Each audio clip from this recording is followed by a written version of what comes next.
Alrighty. Welcome back to Nick Lenz's Comic Corner Classics Less Known Classics. This is episode number 1958 and Doubleshot number 1852. I have a Superman trade and a kind of a Batman related trade. The Superman trade is Superman 78. Now, from the perspective of this very book itself, I'm presuming this book is set after Superman 2, just like how the Batman 89 book is set after the events of, I think it was, let's see.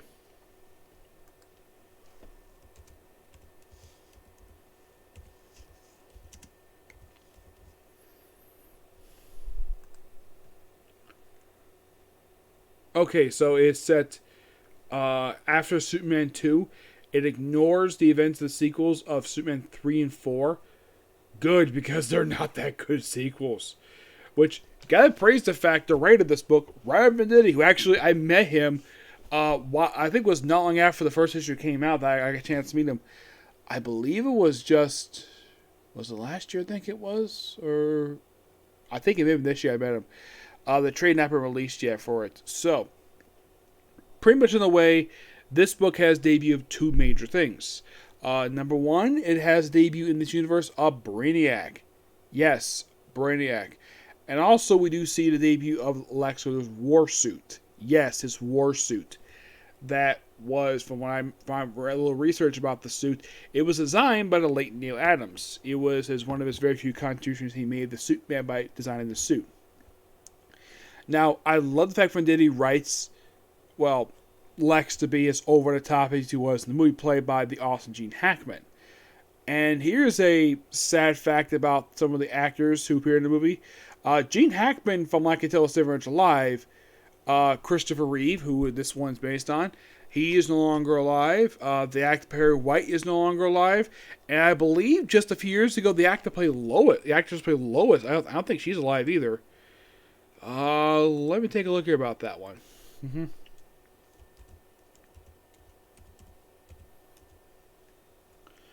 Let's see, because I think that a lot of the cast of this movie has since passed away. Her name it's not, I know Marlon Brando, he's no longer alive. Yeah, he played, let's see, what was her name here? Margaret Kidder. Yes, she actually passed away just 4 years ago at the age of 69. So, she's not around anymore. Marlon Brando passed away in 2004. Gene Hackman is still very much alive at the age of 92. Ned Beatty, who played, I believe he played, let's see, Ned Beatty played Otis. Yes, he is still very much alive. Actually, no, he isn't. He actually passed away just last year, at the age of 83. Jackie Cooper, yeah, he's not alive. This guy played, I believe played Perry White, if I'm not mistaken. Yeah, he played Perry White. He passed away 11 years ago. Glenn Ford, he played Jonathan Kent. He was the second actor to play him, because the first one was in this 50s show. He passed away just about 16 years ago, at the age of 90. Trevor Howard, who played Jimmy Olsen in this movie. Yes, he played Jimmy Olsen.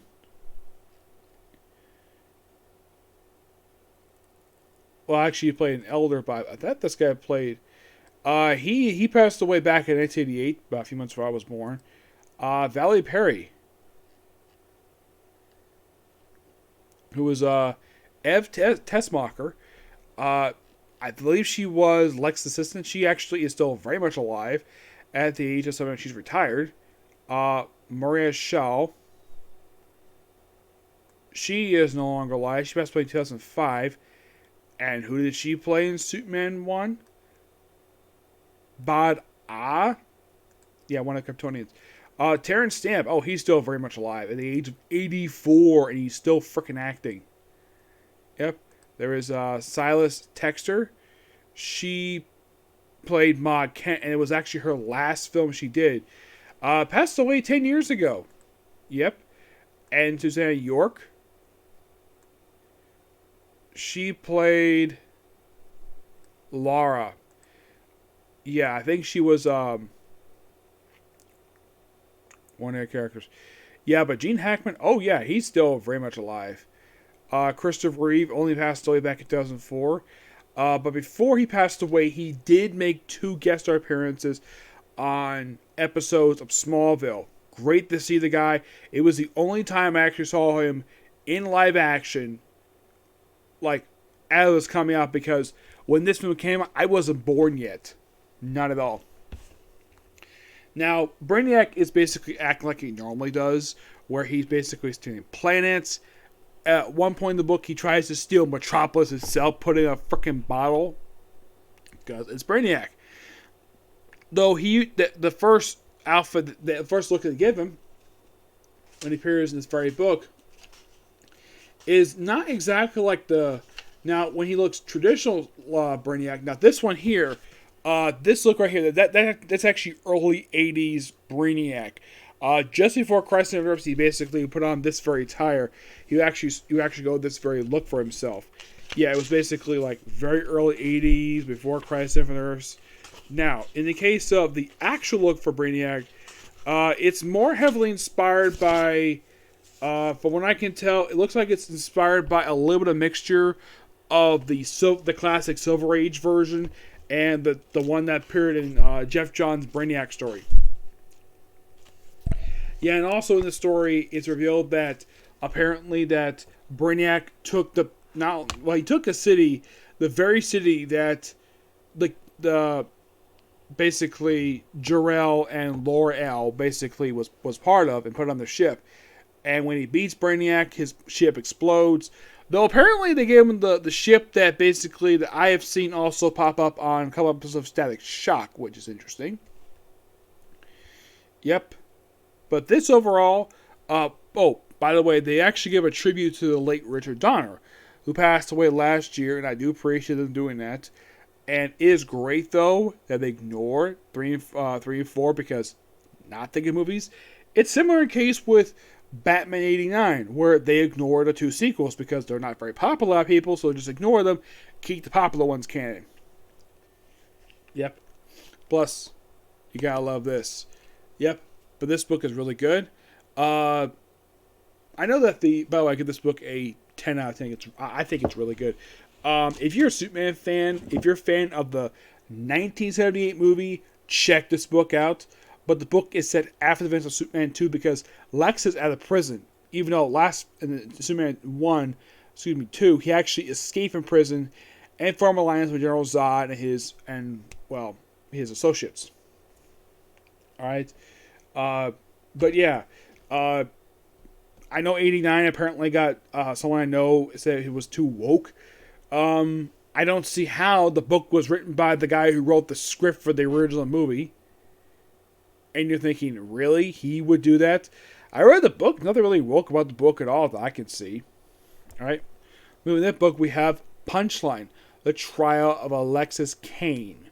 Now, this book contains the Punchline one-shot and her entire backup feature she had from the series Joker.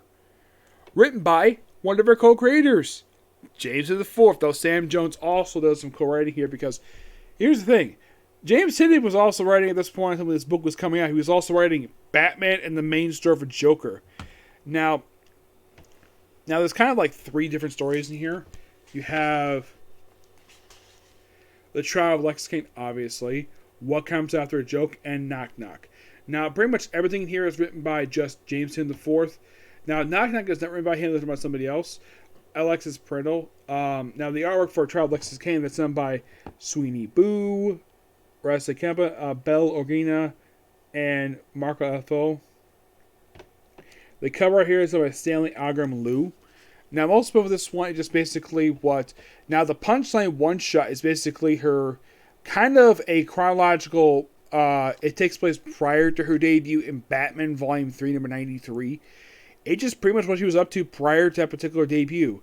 And, like, pretty much the feature itself is basically about her trial, her brief stint in prison, and also Harper Rose in the story, which the first time she was active since the events of James Tynion when he wrote her in Detective Comics, so she was retired at that point.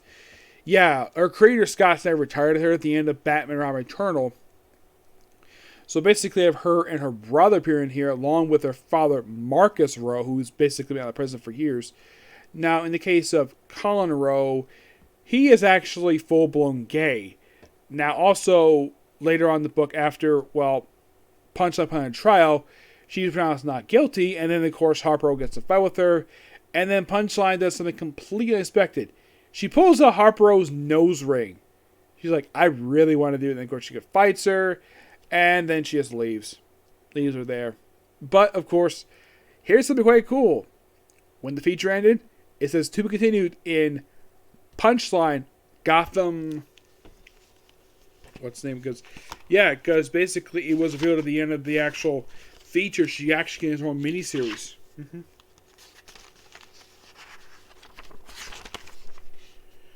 Not Knock Knock. No, it's after. Here we go. It's called Punchline: The Gotham Game. Excuse me.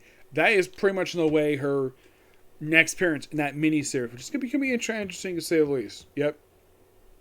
I enjoy this, and with this book, I have reviewed most of the Joker ongoing series that started last year into just this year. I have roughly one more trade that got the cover, and that's it for Joker by Jameson IV. I get this book a 9.5 out of 10. Do check it out. If you love James Sam's run for Batman, check it out. It's really good. Yep. I actually had to order this specifically for my comic shop because I didn't want to specifically get it from Amazon because it would be a little too much. So I decided just order it from my store. It's actually one of about 3 books I've ordered recently. I ordered this book. I ordered also Harley Quinn. I think it was one other book I did order, and that was pretty much it. But yeah, that's going to be pretty much it for particular review. Stay tuned for tomorrow for more review videos. Depends on what I'm going to do, okay? Next video. Bye.